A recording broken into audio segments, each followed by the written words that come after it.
First, time to join Kathy Cregan in the newsroom.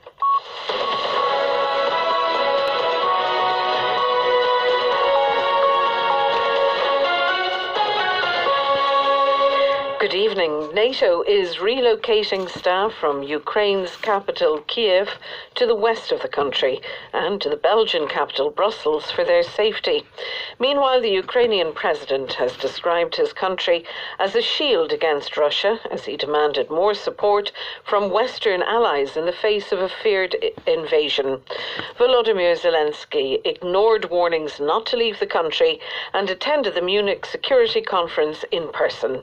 He condemned what he described as a policy of appeasement towards Moscow. What are you waiting for? We don't need your sanctions.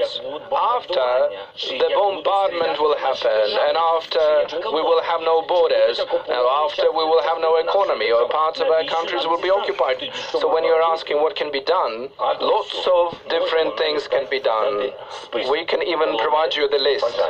Meanwhile, it's been a third day of clashes between the Ukrainian military and Russian-backed separatists in the Donbass region, an increase in fighting described by independent monitors as dramatic. 2 Ukrainian soldiers were killed. The Ukrainian Interior Minister, touring the front lines, was rushed to a bomb shelter after coming under shell fire. A Ukrainian member of parliament, David Arachimia, was with the minister. We drove with foreign journalists to see the positions of our guys. In Svitlodarsk Novoluhansky, we drove to an observation post, and we were under fire by 120mm shells. We hid in a dugout.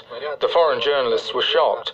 Basically, they saw live how the Minsk agreements are being violated, how forbidden calibers are being used.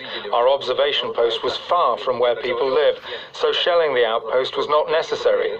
Thank God everyone is alive.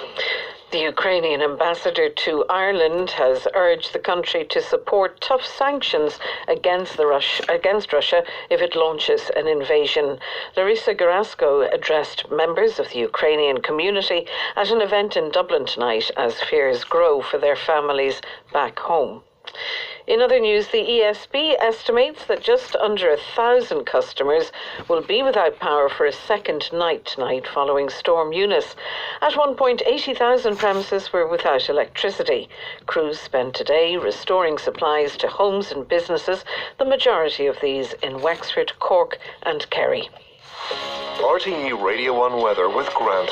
For efficient, consistent, evenly dispersed heat throughout your home, choose Grant's Uflex underfloor heating. Visit grant.eu. The weather forecast now.